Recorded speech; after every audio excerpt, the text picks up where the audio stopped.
Bonjour, M. Diallo. Bonjour, maître. Bien. Et je ne serai pas long parce que les deux premiers intervenants ont partiellement posé ma préoccupation. Vous allez devoir m'excuser. Moi, je voudrais savoir, parce que je suis très étonné du début de ce processus qu'à ce jour, où vous étiez. Du début de ce procès jusqu'à nos jours, je suis là. Est-ce que ce n'est pas parce que on a annoncé un gros montant que vous constituez partie civile au 1er octobre? Hier, alors que vous êtes intellectuel, vous avez été victime tel que vous le dites. Alors, moi je sais qu'une personne humaine qui n'a pas hésité de me mettre dans un conteneur, au moment où il pensait que ce jour-là, où on allait l'appeler à la barre, n'allait pas arriver, il était au levier de la puissance publique. Je ne suis pas fou en ce moment. Pour une question sécuritaire, je me suis tué. D'accord? Encore une fois, je dis qu'il a fallu le mois d'avril pour qu'il soit déchargé de ses fonctions. Il est toujours resté le puissant ministre d'État chargé de conflits et tant d'autres qu'on a tous vus. Le régime suivant est venu, il était là, et tout récemment, il a fallu l'arrivée des actuelles autorités pour qu'il ça. Donc, pour ma propre sécurité, encore une fois, pour ma propre sécurité, voilà. Maintenant, une question d'argent, encore une fois, à travers le monde, toute victime a ce qu'on appelle le droit à la réparation, droit à la connaissance de la vérité, droit à la justice et droit à la réparation. Je ne l'invente pas. Bien. Voilà. Et... Sauf que, à mon avis, aucun montant ne vaut la vie humaine. Aucun montant ne vaut la vie humaine. Donc il serait, à mon avis, incompréhensible que celui qui défend le droit, que celui qui défend des valeurs, arrive à comparer l'intégrité physique d'une personne, la dignité d'une personne à un montant d'argent. Bien, M. Diallo, je pose des questions, hein, et les questions, ce sont des préoccupations, ce ne sont pas des affirmations.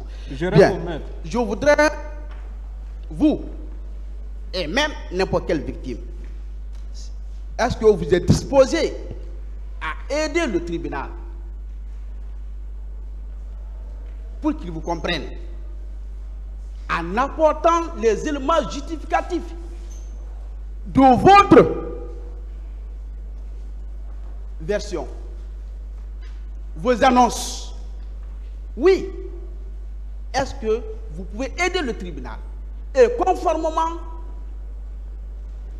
à l'alinéa 2 de la 497, c'est ça la difficulté du procès pénal.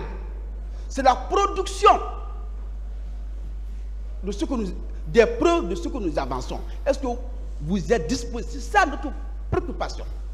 Ma disponibilité à aider le tribunal dans le cadre de la manifestation de la vérité ne se pose plus.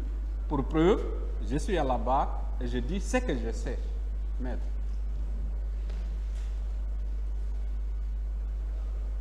Bien, et en âme et conscience, vous confirmez que le colonel Thiegoro a porté main sur vous, en âme et conscience? Parce que tout se passe en âme et conscience. Je dis qu'il m'a fait subir, qu'il m'a infligé des tortures, des traitements inhumains. Tel que lui. Tel que les tortures, les éléments de torture.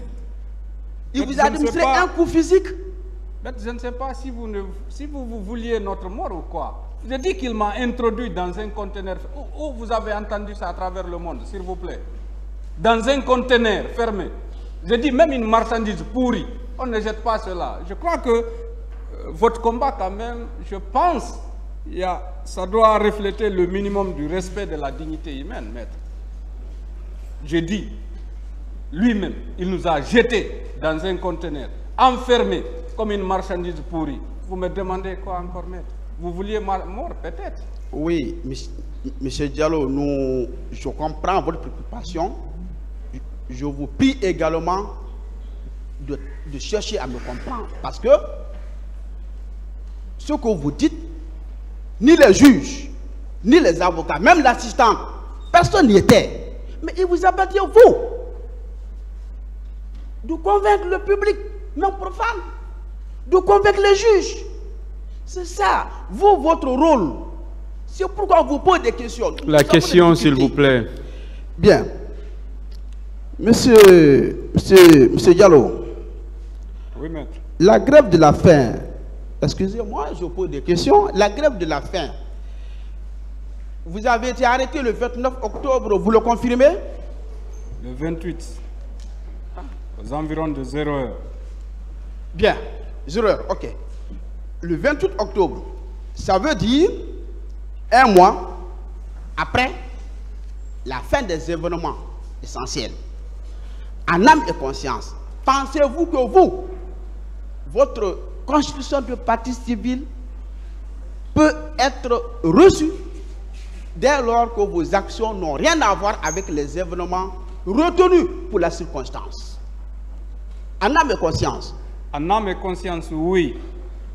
Parce que tout le monde sait, il y a eu les événements du 28 septembre, le 28 septembre. Il y a eu les jours suivants, les événements du 28 septembre. Donc, ça veut dire... C'est les événements du 28 septembre et les jours suivants. Et s'il n'y avait pas eu les événements du 28 septembre, si les exactions-là ne continuaient pas sur les paisibles populations, si ce climat, les événements du 28 septembre, n'avaient pas envoyé un tel climat qui risquait de faire basculer le pays dans une guerre civile, nous n'allions pas prendre le risque d'entamer une grève de la faim ou par après on vous met dans un conteneur fermé par les messieurs dont vous défendez. Et, M. Diallo, supposons les actes de ce genre, tels que vous le décrivez, qui ont eu lieu ailleurs, selon vous, peuvent également être considérés comme des éléments liés aux événements du 28 septembre dans le commissariat, dans la junte de gendarmerie, parce que c'est dans la période environnante du septembre en décembre. Votre philosophie, c'est ça, non? Je pense qu'il y a eu des victimes qui sont passées ici, qui ont clairement expliqué ce qu'elles avaient subi au niveau du camp Koundara, les jours suivants. Mais je pense encore une fois, je ne vous aide pas, mais dans ce sens-là, vous n'aidez même pas, en tout cas, votre base légale de dire que les autorités d'alors avaient pris un acte. Encore une fois, je rappelle ce acte dont vous brandissez que les autorités d'alors avaient pris. Cet acte a été pris le mois de novembre. Et on défend ici, au niveau du tribunal, que voilà la volonté des autorités, à travers une commission d'enquête indépendante, d'identifier les présumés auteurs et de les punir. Cet acte a été pris le mois de novembre, maître. Alors pourquoi vous l'avez brandi ici si ce qui s'est passé le 28 septembre ne peut pas être pris comme les événements du 28 septembre? Ok. Avec la permission de Monsieur le Président, je vais donner lecture à une disposition, certainement. Ça vous aidera à convaincre le tribunal. L'alinéa 2 de l'article 497 du Code de procédure pénale. Le juge ne peut fonder sa décision que sur les éléments de preuve qui lui ont été apportés au cours des débats et contradictoirement discutés devant lui. Monsieur Diallo, est-ce que cette disposition n'est pas un obstacle pour vous? Le législateur dit le juge ne peut, il n'a pas de choix.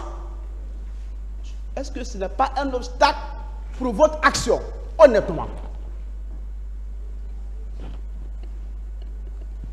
Je ne comprends pas votre question, s'il vous plaît.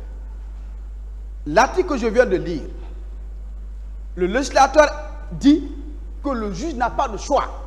Il ne peut fonder sa décision que sur les preuves qui sont apportées par la partie civile devant lui et discuter contradictoirement devant lui. Est-ce que cette disposition légale n'est pas un obstacle pour vous en ce qui vous concerne? Alors, tout ce que je sais le juge est indépendant. Le dernier ressort, c'est sur son intime conviction. Un. Deuxièmement, la preuve aussi peut être un acte de témoignage. La loi le dit. Un simple acte de témoignage peut constituer un élément de preuve, maître. Je suis d'accord, je suis d'accord avec vous. Vous avez des témoins? En ce qui vous concerne, les actes que vous avez subis, il est facile d'annoncer. Mais le travail le plus difficile, c'est de prouver ce qu'on annonce. Est-ce que vous avez des témoins conscients? Tout passe là, tout passe.